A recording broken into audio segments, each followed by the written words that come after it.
We're live in We're the studio live. online. This is crazy. This is Lots crazy. of lots of trial and error for the last hour. So, how's it going? I guess this question is honestly could be taken a bunch of different ways with our topic today. How are you doing? Um, Not the best today. As you can see, we are in a recording studio and not in person today, and that is because I am like 95% sure I have a kidney stone, which I will be going to get x-rays on as soon as we're done recording. But besides that, good. Have you done anything else today other than sit at home? No, it's literally been a cycle of like I woke up at 9, wanted to kill myself because it hurt so bad. Took some ibuprofen, slept for an hour, woke up again, it hurt again. Slept for another hour, took more ibuprofen, and I've just been sleeping on and off. Dude, I've never experienced a kidney stone, and I don't wish it It upon my worst is, enemy. yeah, it's one of the like, if you look up the top 10 most painful things someone can experience, kidney stones are in like the top 5, I'm pretty sure. What was number one? Let's see. Well, kidney stones ranks above childbirth, apparently. Damn. That's crazy. Number 1 is cluster headaches. I don't even know what that is, and I don't want to know. Those are, yeah, I've heard about them. It's like headaches that start as a migraine and then get worse and worse, and the clusters of them can last up to 10 to 12 hours at a time. And it's like 10 times worse than a migraine. That's insane. I could not imagine having a headache for 10 to 12 hours. Yeah, and That it's the would worst be. headache you've ever had for that long. Yeah. All right. Let's go. Getting into the topic question right off the bat. So, what were some pivotal moments or challenges that brought you to a point where you realized you needed to prioritize your mental well-being? I don't know. I've had quite a few of those. Honestly, the biggest one was probably dealing with fucking addiction and being on that path. I realized that self-medicating is not a good coping mechanism and it'll only ruin your life. And Mm-hmm. once I made that realization, it really put me on the path of I do need to prioritize my mental health and figure out better ways to handle it. Otherwise, it's going to just destroy me. Mm-hmm. Other than I've never really prioritized my mental health though. So it's hard for me to answer that question because I did grow up in a household where it was like men's mental health was non-existent and you're a man so you need to just suck it up and stop being a pussy, and Yeah. so it's never really been a priority in my mind, even though I have dealt with a lot of issues with it. Mm-hmm. And it seems like to be an issue going on in the world right now is that men's mental health is at an all-time low. Um, I remember seeing something that most of the suicides between people of ages like 18 to 24 are men. Yeah. So it's tougher to understand that and trying to especially get through it when the world is all kind of coked up like, oh, like you said, don't talk about your emotions, like don't express anything or you're not technically a man. Yeah. And that's the really hard part because I also have fallen victim to that as well. You know, there's been a lot of things that I feel like I've gone through, or even just like not even realizing it, especially with like sports growing up. You're told to, not show emotion, like not cry. Or like, for example, there's this one specific experience I remember having, and not that there's a place, like, I mean, obviously there is a place to cry. But I was in a basketball game in high school and I don't remember exactly what happened, but I ended up doing something wrong. I know I made a mistake and I was really pissed off about myself, pissed off at myself. And I ended up like just letting it out. Like I cried on the bench and my coach like sat me for the rest of the game because I was crying. He's like, I can't do anything for you if you're just going to cry and sit there and moan. And I was like, thinking about it back then, it's like, he's right. Like, why am I being this way? Or like, why am I crying? When in reality, it's like, You there's hit a not, breaking point and you yeah, let it out. yeah. It's like, there's nothing, it kind of stems from like, for example, I just see people in public where there's like a child and like a parent, and the child is either having like a fit, he's upset about something, or maybe it hurt itself. I don't exactly know the exact situation, but the parent is embarrassed to have its child crying in public, so it tells to like shut up or like stop I'm gonna being a give you baby. something to cry about.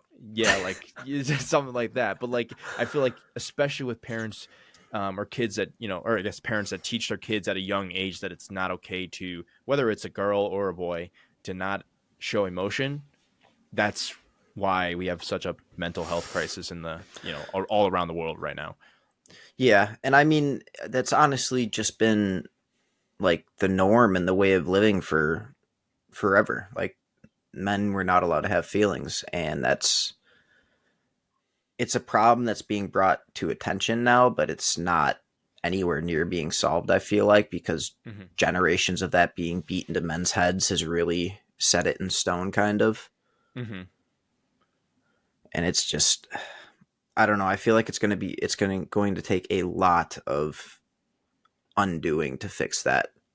Like I mean, for example, with me, like I never in a million years would dream about going to therapy because it's Hmm. just in my mind, men aren't supposed to do that, and I'm not supposed to go talk about my feelings. And why am I going to pay a stranger to go talk about my feelings? So it's shit Yeah. like that, and I'm sure I am among the majority when I say that. And it's actually interesting because I was just about to bring up like the topic of therapy, and I think it's interesting that there is a stigma where men shouldn't go to therapy because I feel like everyone thinks that there is something wrong with them, or it's like you admitting to yourself that there's something wrong with you if you do Yeah, go to therapy, and I've thought about doing it as well. I just honestly haven't really thought about how I would do it. Like I'm not sure, where I would find a therapist. I know it's, hearing from like my family members and stuff, it is kind of hard to find a good one that actually yeah, wants to listen to you and actually help you. So it's super tough to think about that because in a way it's a tough situation to talk about with anybody. Like, oh, when you tell them you have a therapist or you go to therapy, they think of you as less of a person, especially if you're a man. So yeah. um there's a I was listening to a Modern Wisdom podcast, and he's saying that he actually started going to therapy, um and a way that he has realized how it's helped him is that it kind of, think of it like a house, and think of there's like a door in your house that you never really knew where it went to. It was just kind of like some random door.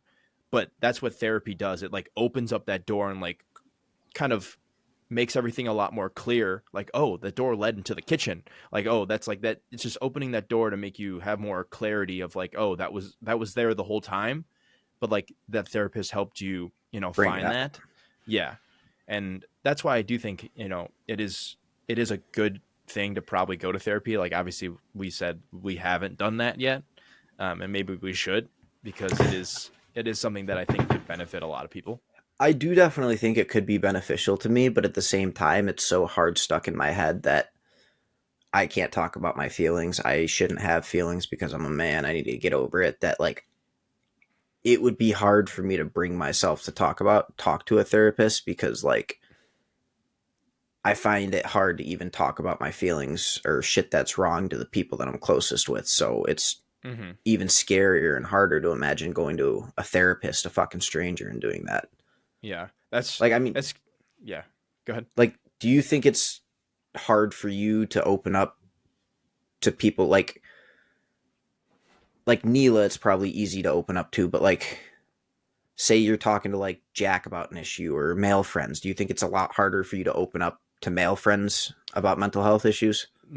No, I think it depends on who it is for sure, because I mean you and Jack are like probably my closest friends that I have, and Cam, like you guys are my closest friends. So it's like I'm not I'm not afraid or scared to open up to you because you guys are close and I trust you, right? Yeah, Now, I feel like it sounds weird, but like opening up to like my dad or like my mom is so much more difficult than I that was to open up to like one of you guys.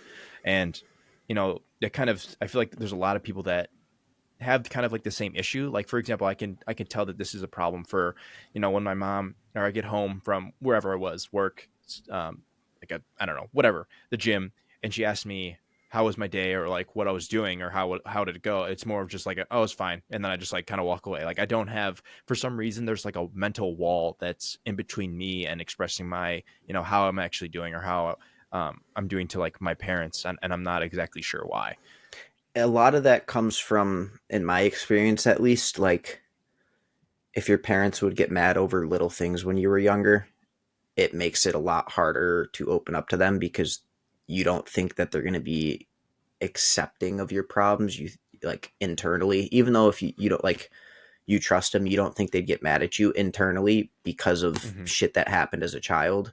You Mm-hmm. find it hard to open up to them still, and you can't bring yourself to talk to them about issues, especially the bigger issues, because you feel like it's going to warrant a bad response from them.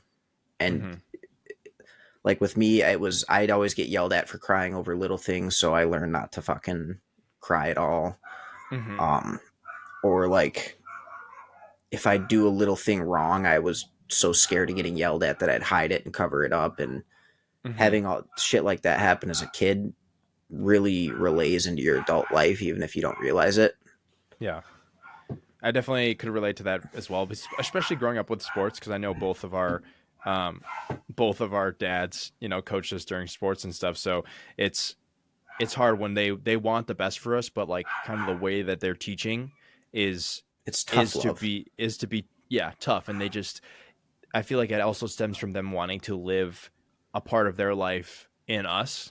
Yeah, So, when we don't vicariously do through something you. wrong or we do something wrong or we don't perform like they want us to, they get upset about it and then they do put it on us, but in a way that like doesn't doesn't like empower us to do better. It just kind of like Brings you puts us down. down. But I feel like in the time that like those things happened, you don't really understand it, so you're just kind of just used to it. So like you build like the tolerance of it, and obviously that leads to kids, either giving up on sports in general or just having like the mental capacity to just push through it, and Yeah. then I think it carries over. I mean, even for example, there was something that happened even as an adult, like to me last year, that was honestly pretty tough on my mental, for the fact that like I have always felt that I've had a stigma to be or like make my parents proud with sports and stuff. So last year when I ran the half marathon, um my parents showed up and they were there. We saw them on like, I don't know, the 3 mile marker and like the 5 mile marker. But Yeah. then when I got to the finish line, they left. They were gone. They weren't even there. So for me to like have this stigma of like, oh, I'm gonna make my parents so proud that I'm doing this, 13-mile run, and then to not see them at the end of the race was like, It's well, hard. it's kind of like it wasn't even like it was for nothing. Yeah. Yeah. And that's, I mean, that is definitely hard to think about because it's like, why do I put in the effort at all then? Mm-hmm. And that's when I think you have to realize. I think that's when I realized that I have to put how I feel about something first and stop caring about or stop expecting people to have certain feelings towards me, because I'm just going to continue to put myself down if I do that. Yeah. And the only feelings you can control are your own. You can't control how other people are going to act or react to the things you do. Mm-hmm. So you can only worry about yourself in that aspect. You can't get upset about how other people do things because you have no say or control over that. And it's Mm-hmm. only going to make you feel worse. And it's interesting because like, yeah, I could say, I think there's a stigma of like, okay, you see someone that is so tough, like they've been through so much. Like for example, David Goggins, he take him as like the main example of like pushing through the hardest shit because he's like gone through such a terrible life, right? And he looks like he's okay. You're like, but just because somebody looks like they've overcome something doesn't mean that they're okay. Like on the inside, they're probably still thinking about certain things, and that's why they're still doing certain things that way. And I think that's also why, in a way, I was trying to do so many things that I feel like the entire summer last year was just so fucked for me, that I was doing things specifically to try and hide these things away, Yeah. purposely like hide Distractions. find distractions to like make sure that I don't think about my problems or what was going on, and I was worried about other people way too much, and it really did take a toll. So I don't know, it's definitely interesting for sure. Yeah. I mean, look at me, for example. Like, I'm almost always in a fucking good mood. I'm always very chipper and trying to keep the mood uplifted around the people around me. And I don't ever really seem upset or angry. And it's not because I'm never in a bad mood. I just hide it that well because I've dealt with so much different shit in my life that it's, yeah, like I've gone through so much shit in my life that I've learned to mask it because I don't want to push my problems onto other people, and I don't want to make other people feel bad for me, because in my mind I shouldn't have emotions. I should always be fine because I'm a man. So it's just the people that have been through the most usually have the biggest smile on their face because they don't want anyone else to feel like that, and they don't want anyone else to carry that burden with them. Mm-hmm. I feel like there could be two polar opposites. Like there's that person that does that, and then there's other person that tries to make people Make feel their bad. problem everyone else's, yeah. Yeah. But those are like the people that try to make everyone else feel bad with their problems don't have huge problems. I feel like they're doing a lot of it for the attention, and they don't actually feel bad about it. They just enjoy the attention that they get from being depressed. And that, I mean, Mm-hmm. it sucks to see that because there's so many people out there that have much worse things going on, and they still face every day with a smile on their face because they don't want to burden other people with those issues. Mm-hmm. And I think it's just, I think there just definitely needs to be a flip in the script where everyone should be okay with starting to express their emotions, especially men, just because of like the problem that we're currently dealing with. But how much would you say that like relationships have like relationships as in like partners, like trying to find somebody that you want to date, has played a role in like trying to not show emotion to other people? Just like trying to find the right person. Like you're worried about if you show emotion, they're either gonna like you for it or you're like not gonna like you for it. So I never show emotion with that shit anymore because of one time in fucking seventh grade. I had a crush on a girl and I told someone, and then that one person told like six other people, and then they told the girl, and then the girl was like, ew. So and that feeling that, I was like, yeah, I'm never doing this again. I'm never talking about my feelings relationship wise again. It's not happening because of that. And it's scary how one little event like that can really alter your mental state in that aspect of, Mm-hmm. this bad thing happened to me one time and I'm never going to let it happen again, and you kind of protect yourself doing that. Yeah. But at the same time, I feel like those are lessons you need to learn sometimes, but you can't let it deter you from having feelings. Yeah, I just think it's Cuz so I tough, especially at like a young age, because you don't know yeah. how to deal without those emotions. Yeah, I mean, I got into my first real serious relationship fucking a year and 5 months ago.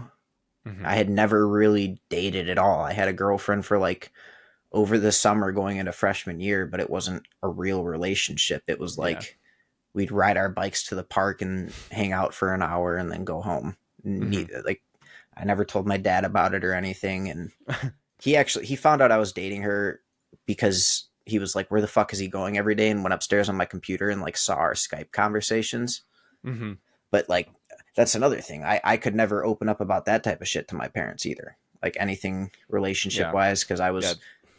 I don't know why either. It's like I was almost like scared of being judged about it, but I don't know, just like anything like me showing I care about something at all, or like pretty much just showing I care about something, I enjoy something. It's so hard for me to show it to like the people I'm closest to, because I don't like want them to see how much I care about something, Mm-hmm. and then if that something goes wrong, me being hurt about it. Yeah. It's just I think especially with the trust thing, it is kind of hard to, you don't know who you can open up to, Yeah. and especially when it comes to like dating, I think it's so tough to figure out who is someone you can actually like open up to, and kind of differentiate that. Especially with this thing that I actually heard about recently. It's called "Are We Dating the Same Guy?" Have you heard of this Mm-mm. at all? So it's actually a Facebook group that is only allowed, that's only open to women.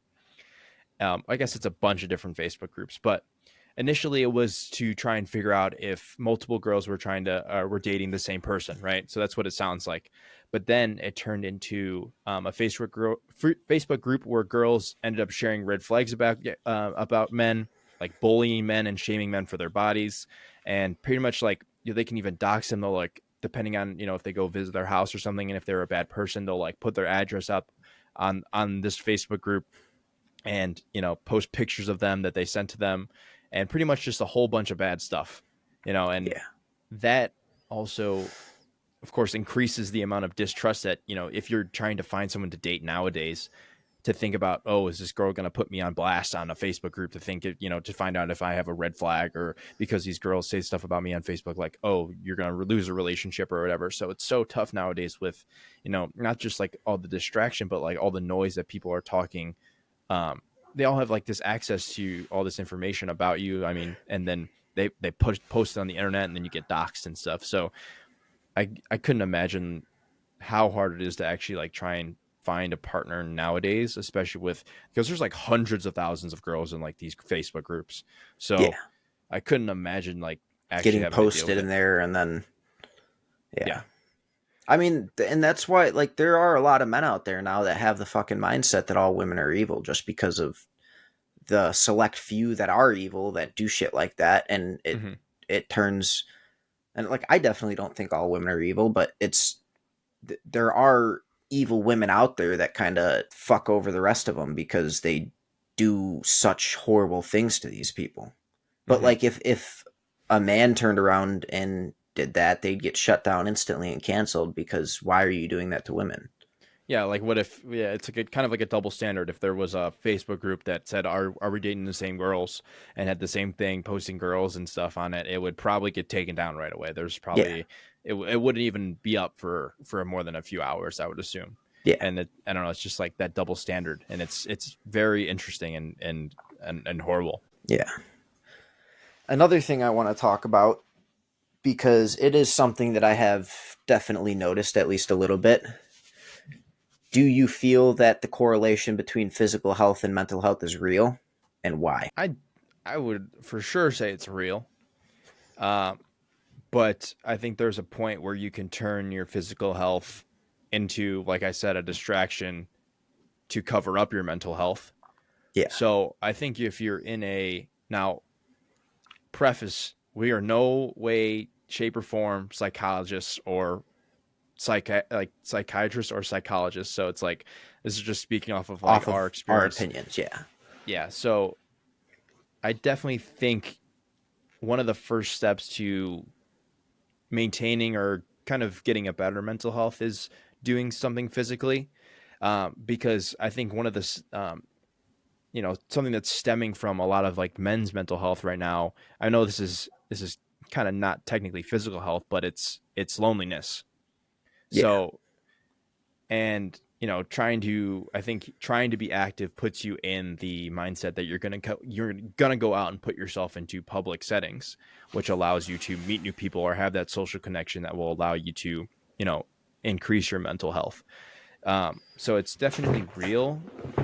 I feel like I definitely had some issues with this when I would sit at home and play games all day. Like, not that there's anything wrong with that, but it was more of like when I took it as a job, yeah, and I didn't really physically take care of myself. Like, I didn't eat like I should. I kind of ate like crap. I didn't really go to the gym that often, and I just was I'm sitting on my ass every day, hoping that this goal of mine would finally come true without actually putting in the work, and it never did. But I also knew it was taking a toll on my mental health, and the first step that I could think about doing to get out of it was to physically move and get some exercise in. So yeah. I definitely think it's real, and there's a major correlation. Do you think it hits a point though that it could be a bad thing for your mental health with things like body dysmorphia, and I mean that would be the big one. But like, do you think it hits a point where it's too much?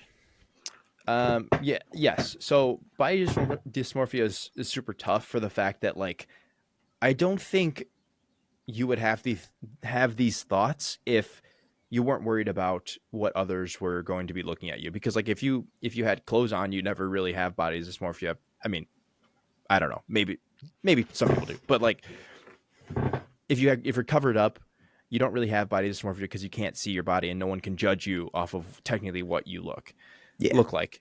And I think that's a, you know, it stems from a lot of comparing yourself to others. So that's definitely, I think, when it comes to like you're physically, you're the you know the motions and like the activities that you're doing are causing mental distress as well. Like you starting to or like physically harm yourself in terms of like the exercising and stuff, like staying in an ice bath or something for extremely long because of whatever reason, like trying to, you know, completely distract yourself from like what your mental health and stuff, which is kind of what I, like I said, I was doing that as well. So I think at the point where you're strictly doing something to distract yourself from the fact that there is problems and there is something going on, that is when it kind of hits the point of like, this isn't okay.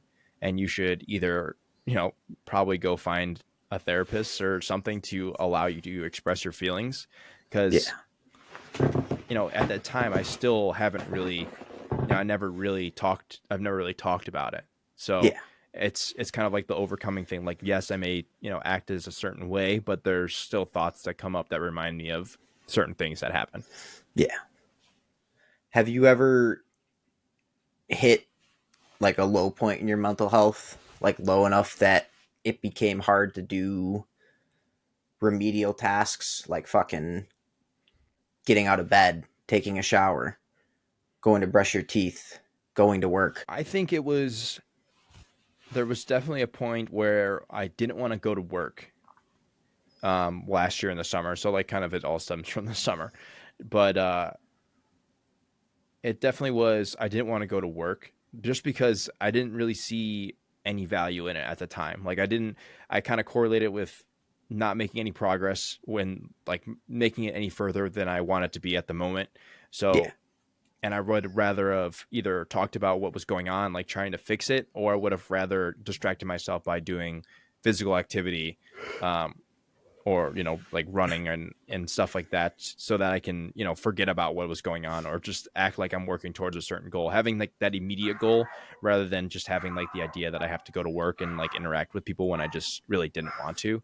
So it Yeah. was more of just like a work thing rather than like an overall thing. Yeah. Because I mean, I have definitely been at that point where like it's hard to even bring yourself to roll out of bed and get your day started because you're Mm-hmm. just so down.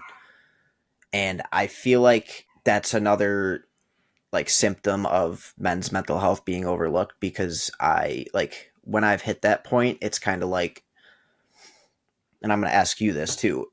I've hit a point of I am a man. I shouldn't feel like this. I need to get up and go work and I need to get up and go do things because I'm not allowed to be sad. I'm not allowed to be depressed. And it almost counteracts what I'm supposed to be doing and has the opposite effect and makes me even more depressed and more down because in my mind, I'm a man. Why do I feel like this? And it's a very vicious cycle that cuts deep and it just like drains you almost. Mm-hmm. And it really does make it hard to even fucking get up and take a shower, basic hygiene, fucking eating, drinking water. That's probably why I have fucking kidney stones right now because I don't drink enough water. But I mean, it is really scary to think about how easy it can be to get to that point and how many people in the world are at that point that you don't realize and you don't see because they'll never ask for help. Mm-hmm. So like, So oh no, go ahead. I was just gonna ask, so like at that time, like whenever you would feeling that, like you were feeling that way, did you feel like you were alone? Like, did you feel a sense of loneliness? Yeah, but it wasn't like I didn't have anyone. It was more so when I get into those episodes, I shut everyone out. I stop responding to texts. I don't go on social media at all. I isolate myself from the outside world almost, and the only people that get to see me are people that like I have to see.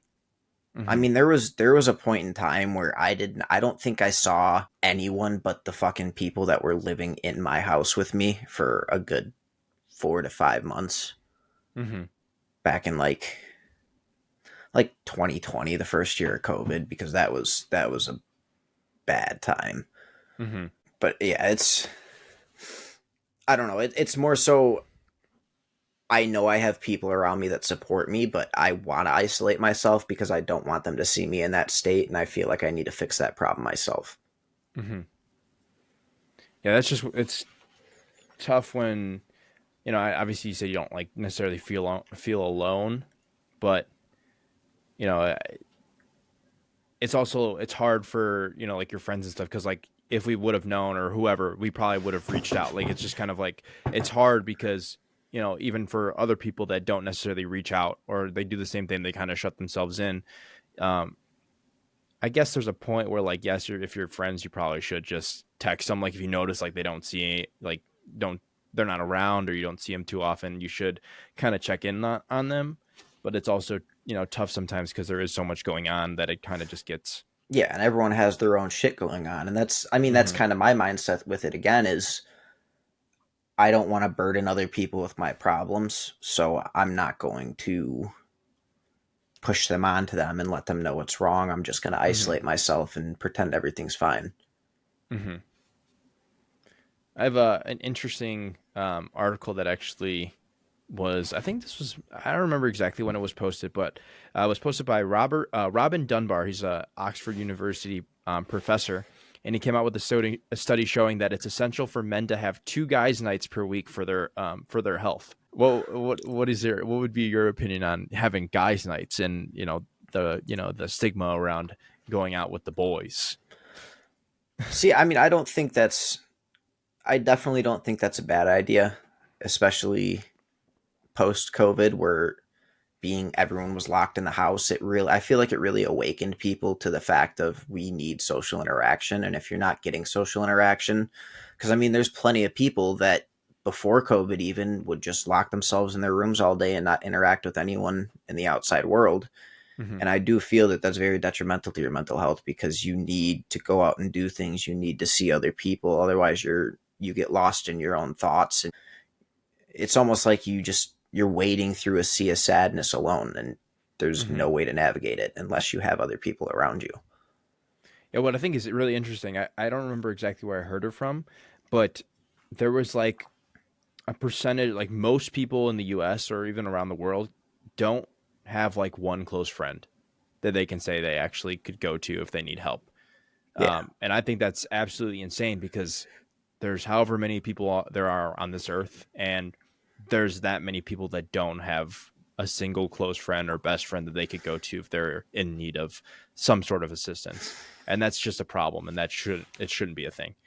I do feel like a lot of that comes from people not being able to open themselves up, though.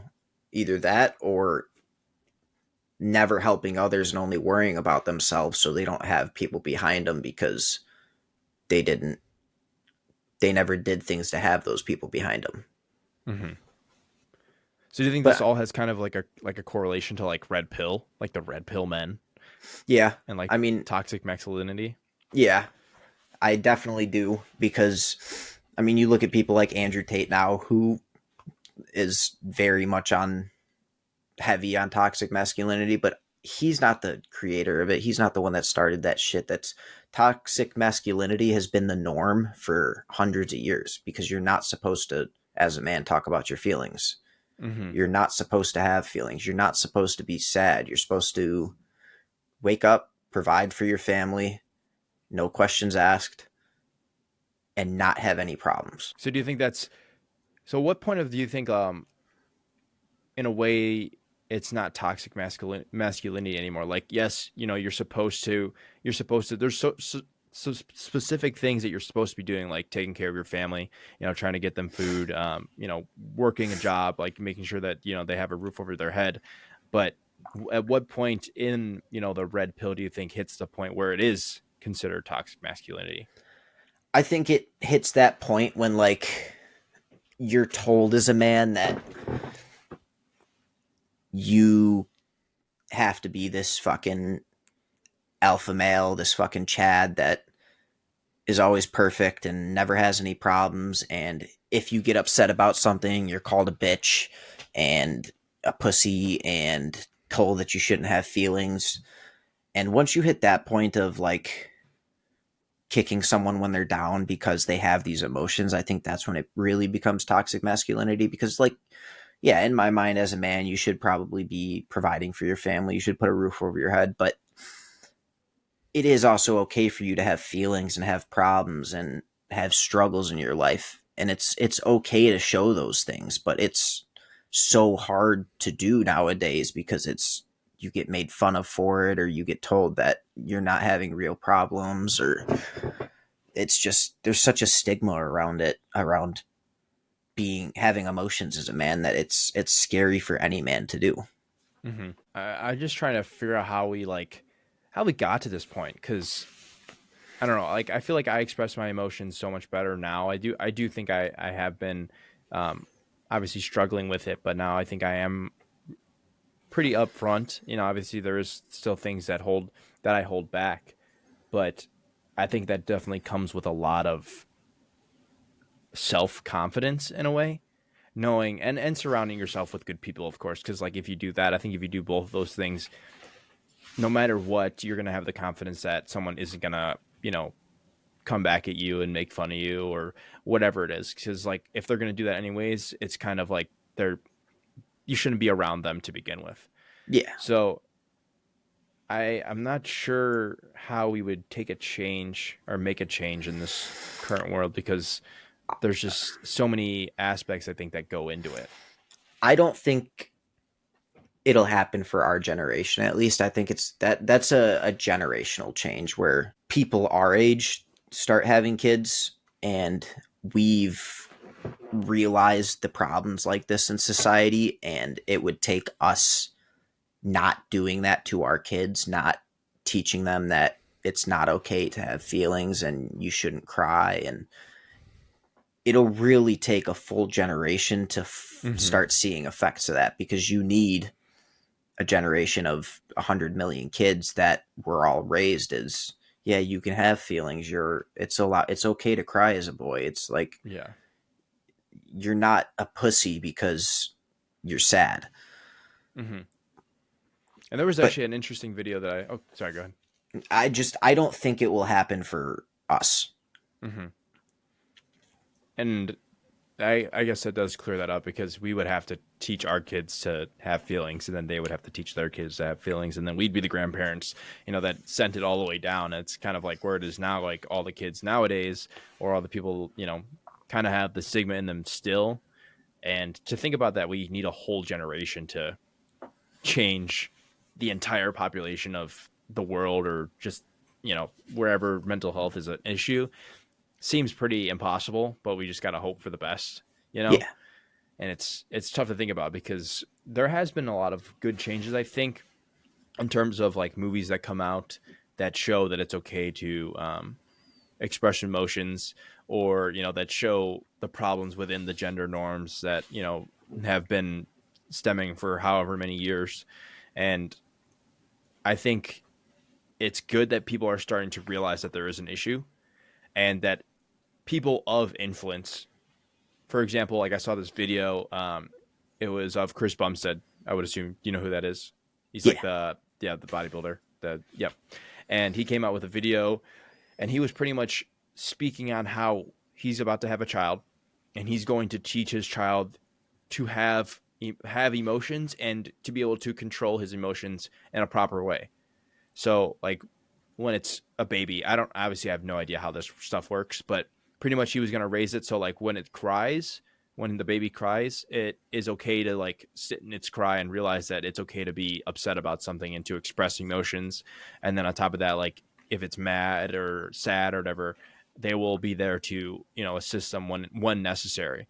And Yeah. that's why I think a lot of the kids nowadays, or, why it stems so much, has been where like there has been times where they're sad and they never felt safe enough to express their feelings, and or they were just pushed down for it, like everyone has usually talked about. Yeah. I mean, they get bullied for it, or, I mean, like I've seen, I think I saw it yesterday actually on Twitter. It was a picture of a Markiplier video on YouTube, and the title, it was just his face in the camera, and the title of the video was "I'm tired." And someone took that picture and like put a comment under it and said, fucking, oh no, I have to record a video of me playing a video game once a week and make millions of dollars. Wah. Mm-hmm. And it's like, you, yes, he may be a huge YouTuber making millions or hundreds of thousands to millions of dollars on every video he posts, but everyone still has something going on in their lives that you don't see behind the scenes. And that's what I think a lot of people don't realize. It doesn't matter how well off you are. It doesn't matter how good of a position you are in your life. You could still have problems and still be sad and upset because there's a lot of unforeseen circumstances that could push you to that point. And unless that person tells you directly what's wrong, you'll never know. And that's why, I mean, I always try to treat everyone as good as I can because you do really never know when someone's having the worst day Mm-hmm. of their life.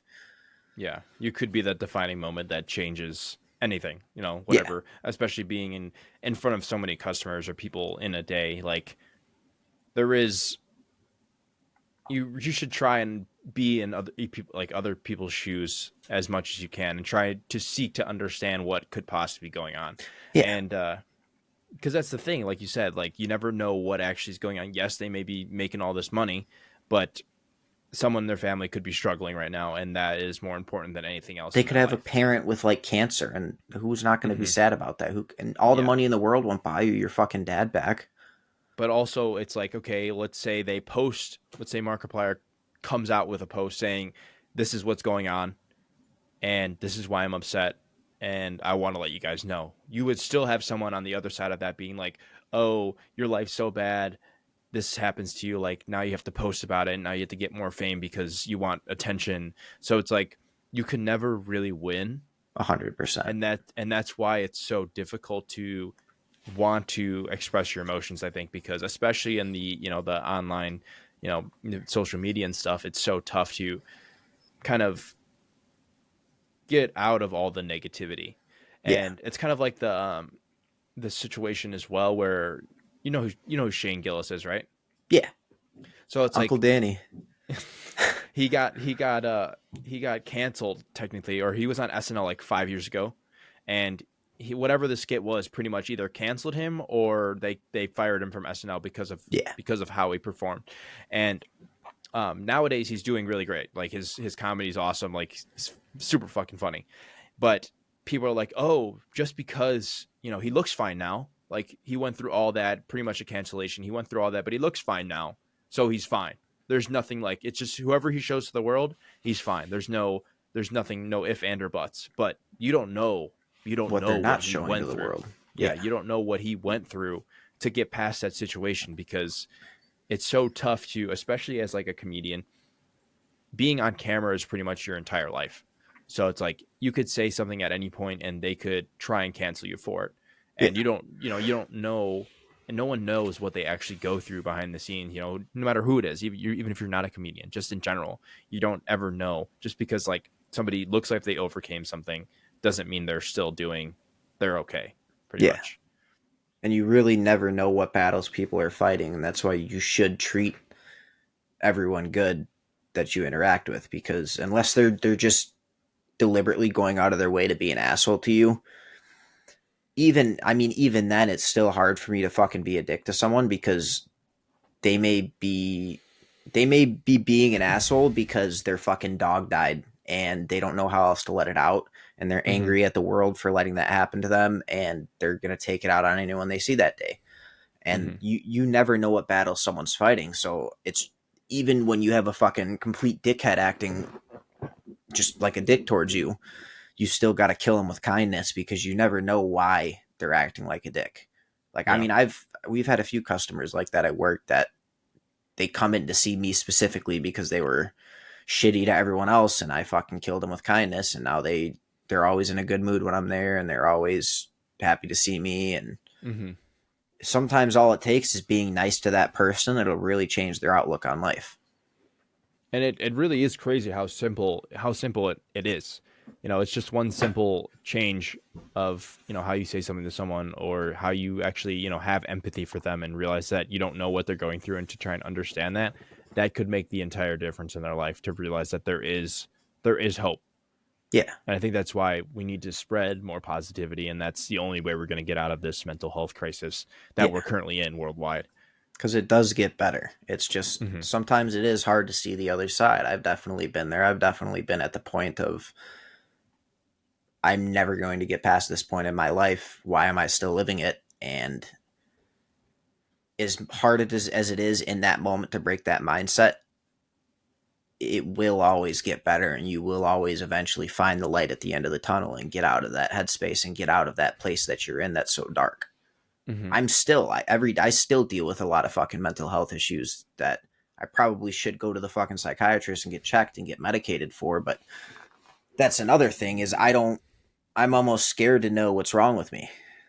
Mm-hmm. I don't It's hard for me to go get diagnosed with all the problems that I probably do have because I'm scared of knowing and I'm scared of being reliant on medication, even though I know it would help me significantly because I am very fucked up in the head. Mm-hmm. I think that's a lot of people's problems as well, is just They don't having want to know such a what's wrong hard with time. them. Yeah, having a hard time understanding that there could be something wrong with them. So not actually being told by someone that they have something wrong with them is kind of giving them hope that there isn't. But Yeah. in the end, you don't, you never know what could be on that other side. The grass could be really greener on the other side. Taking that step to try to improve yourself, whatever way it is, usually it's going to lead to a better outcome for sure. Yeah. And I mean, I know for a fact there's shit wrong with me. Mm-hmm.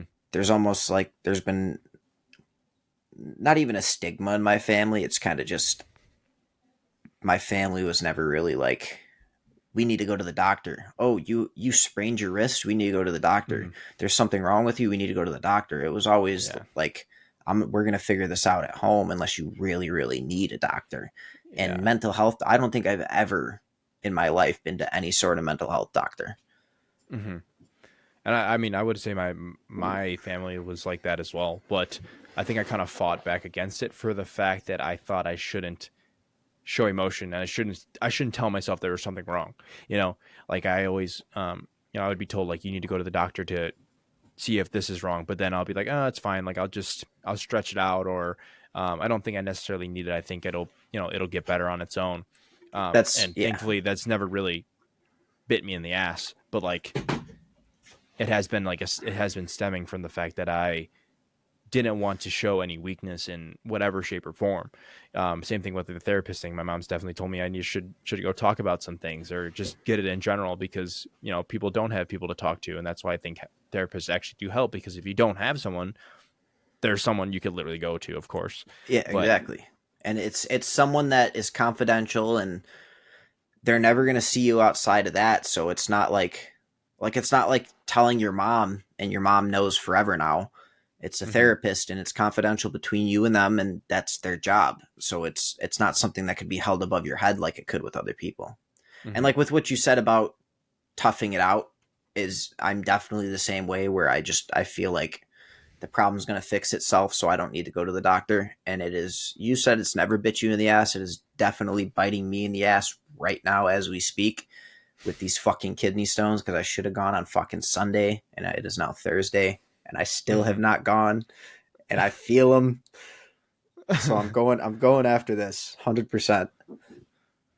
But yeah, it's just, I don't know.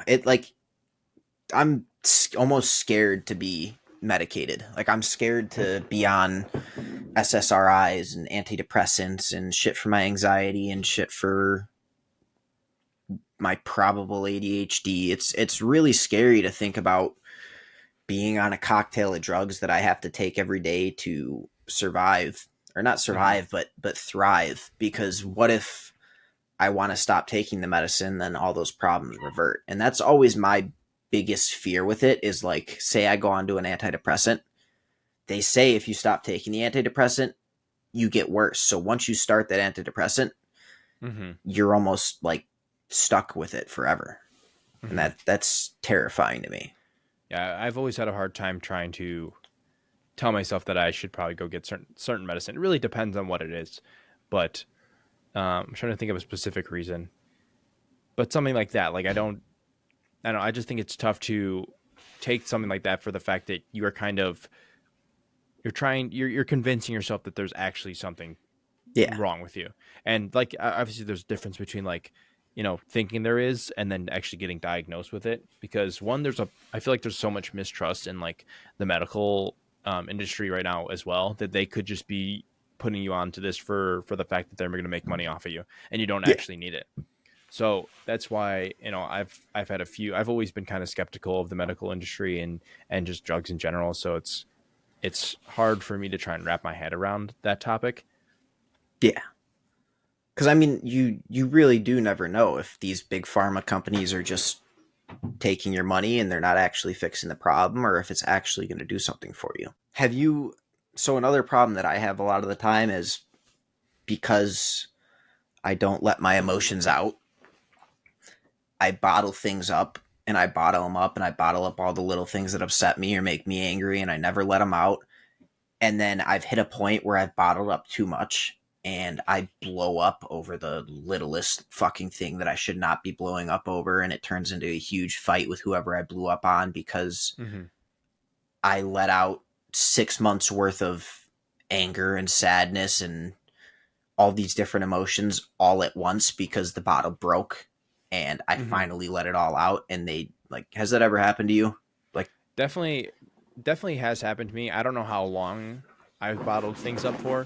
Usually I've always been someone to try and hash things out right away. Like if something's upsetting me, I'll leave it for, if I'll leave it for some short period of time, like after it either upsets me or like I just want to figure things out. Like I don't like sitting with the fact of like I know someone's either mad at me or anxious about a certain situation. So I usually try and respond to people relatively quick, but I do find myself sometimes where like I'll get upset about something, either, even like small things like you said. Um, like we don't go to I don't get to the gym on time. I don't eat a certain meal. Like these are real examples. Like I won't get the gym at the time that I want to, and especially when it's my fault. I don't get like a certain meal in. I don't have a certain like drink or whatever. I feel like all these things just kind of bottle up, and then it leads to me making, not a bad decision, but I either say something in a way that upsets somebody, and that is definitely me taking it out on others, yeah, and or just show some sort of anger. Like I don't know, I don't think I've ever had really anger issues. It's just whenever I feel like I need some sort of let out, I'll like, I don't know, smack my bed or like hit my desk. But like it used to yeah, be more apparent um a little bit when I was a little bit younger, but I think that all stems from not speaking on how you're feeling quick enough, yeah, because that goes back to like the quote that we talked about. I don't remember which one um, exactly it was, but it's unspoken expectations are premeditated resentments. So it's yeah. like by not speaking about your emotions, not telling people how you're feeling is going to is I'm going hurting. to is going to affect you, not just mentally, but it's going to allow yourself to hurt others, because you're putting these like, oh, well, why aren't they seeing my emotions? Like, why don't they see that I'm upset? So not by not talking, you're going to be hurting not just yourself, but definitely the people around you. Yeah, because they don't know why you're upset or why you're mad at them. Mm-hmm. And then when they ask what's wrong, you say nothing, Yep. and it definitely leads to bigger problems. Because I mean, I was really bad about bottling things up, and then someone would fucking light the fuse, and I'd let it all out and blow up. And I have lost several friends because they did something to me, and it unleashed 6 months or a year or 2 years worth of bottled up emotions that I didn't let out and I let build up. Mm-hmm. And when I hit that breaking point and I blow up, I am a fucking asshole. And I Mm-hmm. I don't think there's been someone that I've blown up on like that I'm still friends with. Actually, there may be one. I think me and Leo have gotten into a couple fights like that where we've blown up on each other like that, and we didn't talk for Mm-hmm. like 6 months, and then we finally became friends again. But Mm-hmm. usually when I've blown up on someone like that, they don't talk to me anymore. And it's not their fault. It's just I blew it out of proportion because I let things build for so long that Mm-hmm. it turns into that. Yeah, it just stems from that that feeling of like, if I actually say something, they're either not going to reciprocate it. It's like that anxiety that you may say something and you don't get anything out of it. And it's just that feeling of rejection Yeah, that you think is going to happen when you bring this topic up or whatever. that's exactly it for me. Is see, in my mind, with being a people pleaser, I feel like if I bring up an issue I have with someone and they don't like that I have an issue with that, they're automatically going to hate me. And Mm-hmm. it's the anxiety of that drives me to just not be confrontational and not have problems with anyone because I don't want to deal with the fallout of it.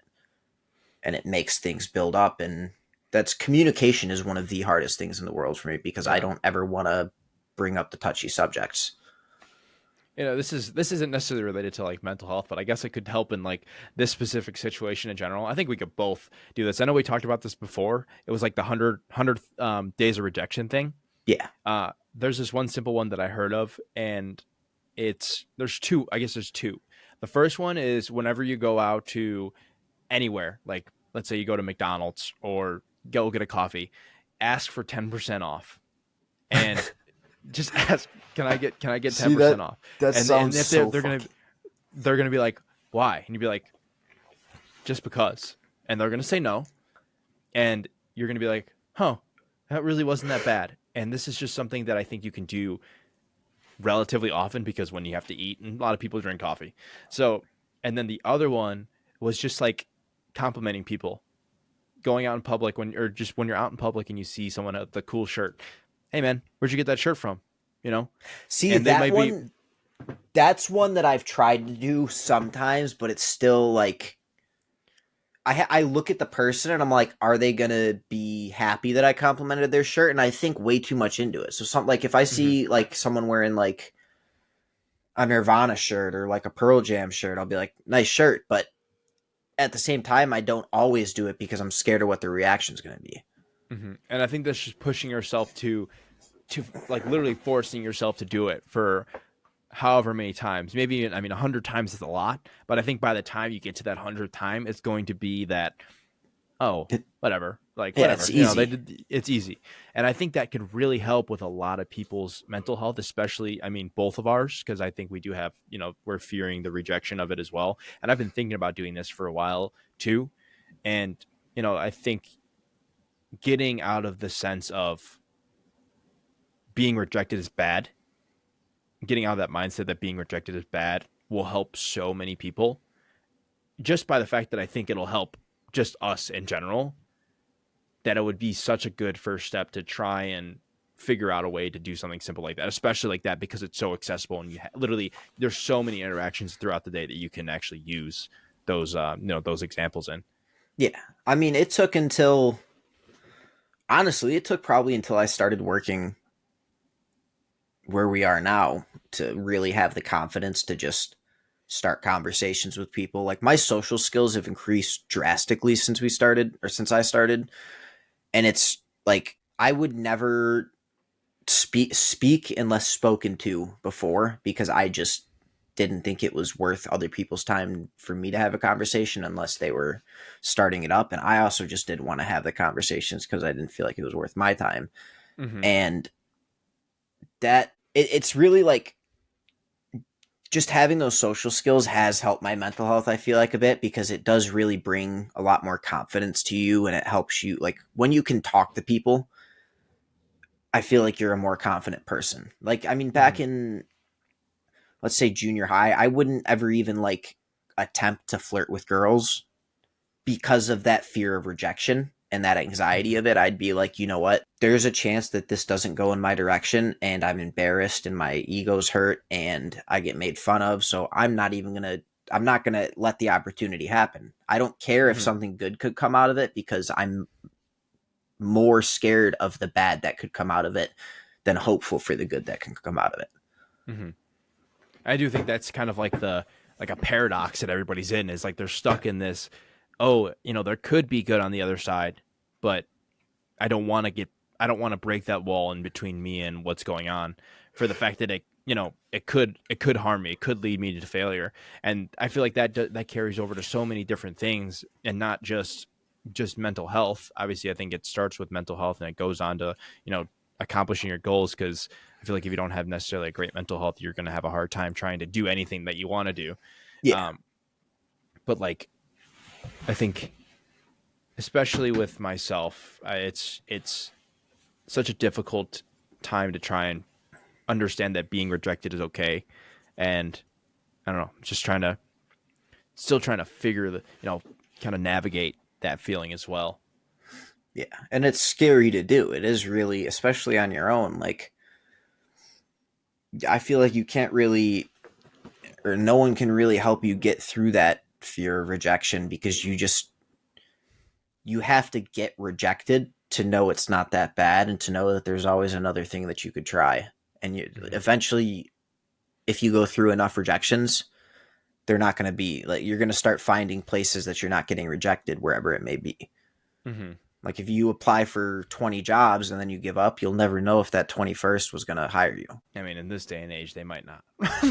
Yeah, but still, if you don't try, you never know. That you can't Yeah. let the fear of rejection hold you back. Yeah. 99% of gamblers stop at whatever that quote is. Yeah, you're only one away from the big win. Yep. 99 gamblers stop before they hit the jackpot. Yeah. So what do you think your like main factor or one of the biggest factor is that is a kind of attacking men's mental health right now or just mental health in general?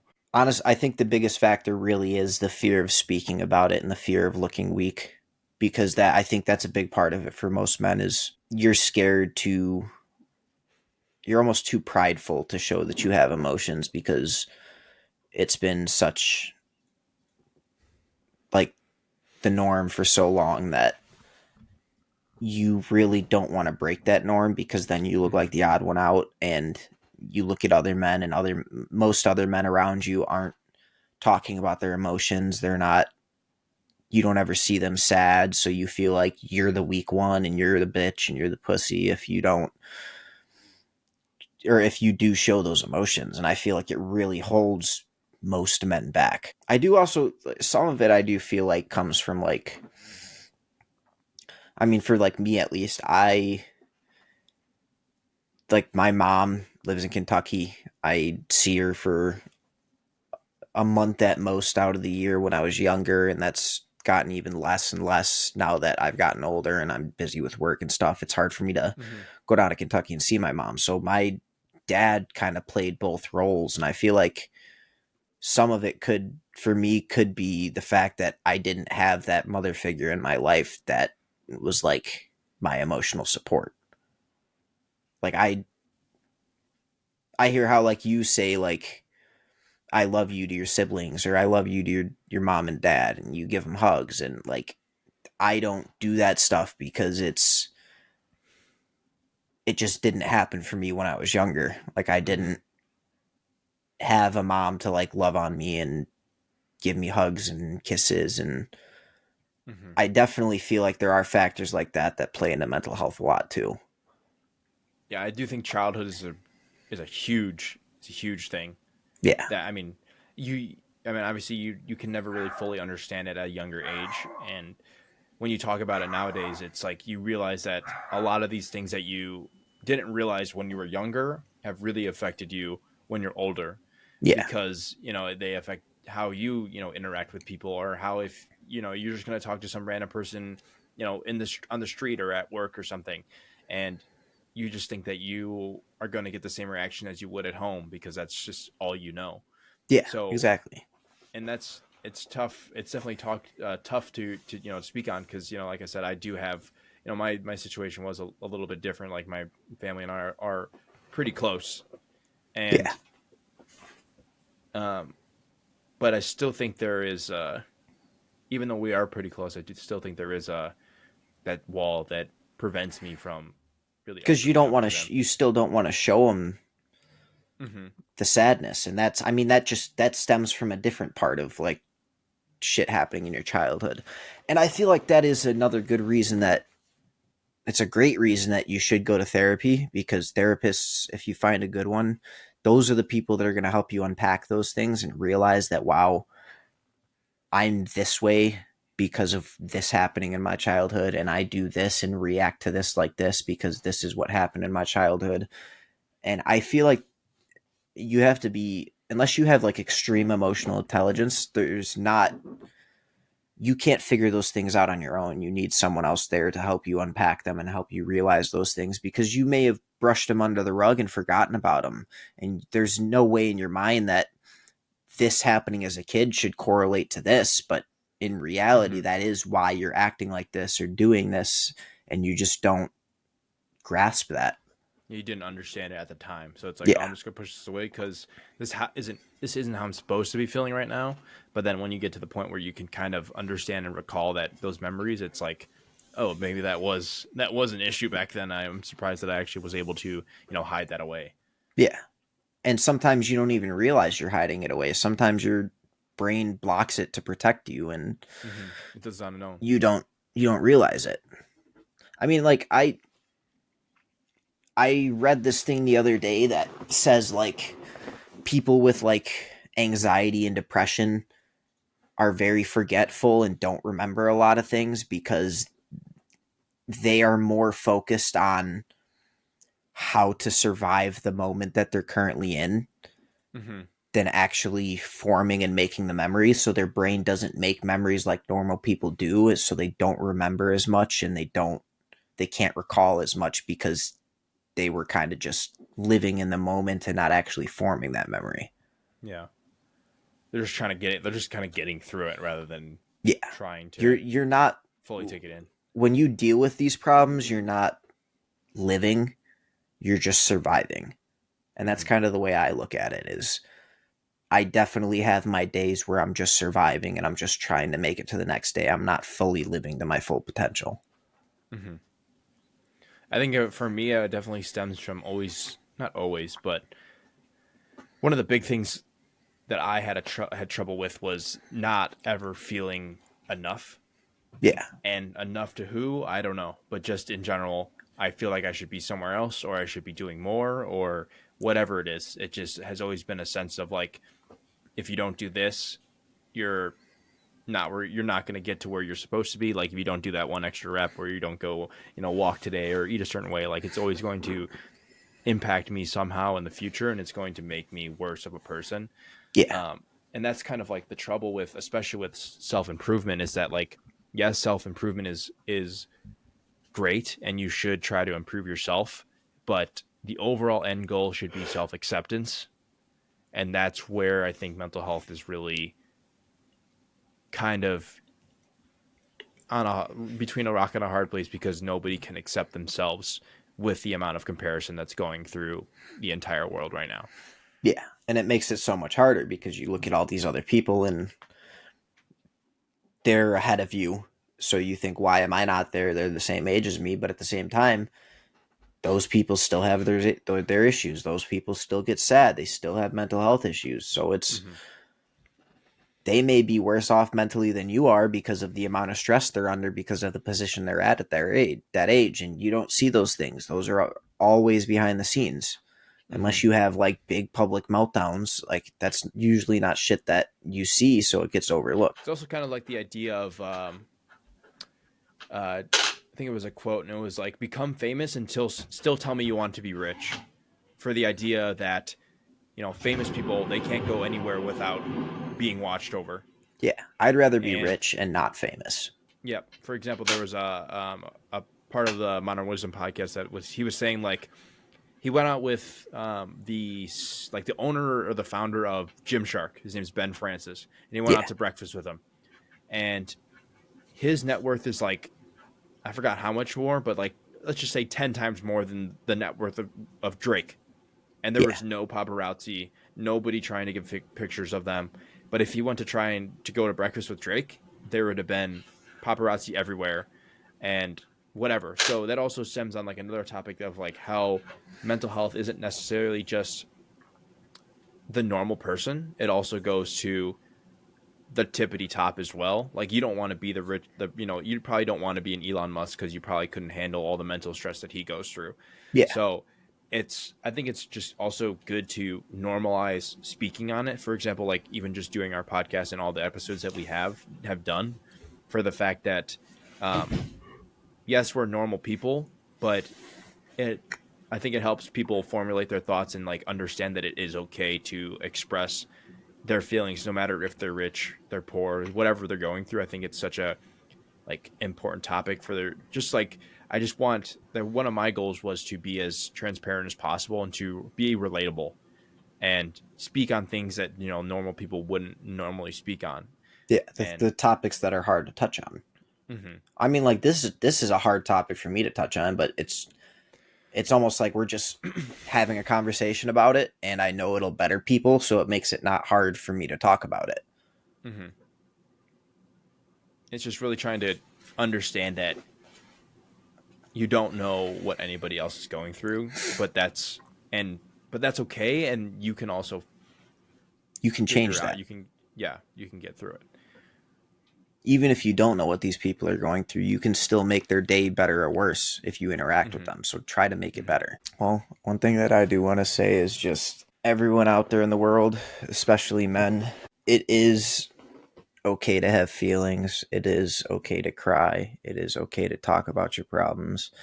It is okay to have problems. You don't always have to be a stone cold motherfucker that's the toughest out there, that never cries, because you think you shouldn't have emotions and you shouldn't cry. No matter how big and tough you are, no matter who you are, it's always okay to have emotions. It's always okay to cry. It's always okay to feel. And only us as a society can fix the stigma of it's not okay to feel and have those things as a man or as a Mm-hmm. woman, as anyone. It's okay to not be okay. Exactly. It is okay to not be okay. And I want everyone to remember that. It's I think the best way to take about this episode is one, try and find that one good friend or someone that you can Let it out speak with. to, let it out to, because who knows what you may not think they're the person that you should talk to, but they probably have something going on in their life that they would have been wanting to talk to somebody about, and you just Yeah, never know. Like having that mindset that having that mindset that just because they might not want to hear your problems doesn't mean they don't want to hear your problems. Like they'll be there for you if they're someone that is that supportive and cares. and cares. And my closing comment, reduce your fucking sodium intake, because I would not wish this pain that I'm dealing with upon my worst enemy. Do not ever develop a kidney stone. Ever. You will want to You die. you say Fuck, that fuck your mental health. Your physical health is going to make you want to die. You say that as I drink salt water every morning of the day. Yeah, but you also probably, I mean, I feel like I eat a lot of fucking sodium. Like, yeah, your cup of salt water that's hydrating you, but like I could put salt on everything and be happy. Yeah. It's not even just salt. It's just my diet is fucking shitty, and it's just do what you can to prevent them, because Get up and move. yeah, Drink lots of water. Get up and move. I would not wish this Talk to pain your upon friends. anyone. And I'm sorry for the podcast being shorter this week, guys, and I'm sorry for it being on Riverside instead of in person. But this pain is I googled it and it said it's comparable to being shot. So I feel like I just got shot in the stomach. Well, I hope you heal soon, brother. Thank you. Good Going to luck. get x-rays in about 40 minutes. Nice. Appreciate everybody listening. Fix your physical health. It'll help your mental health. And talk to your friends, damn it. Yes. See ya. ID out.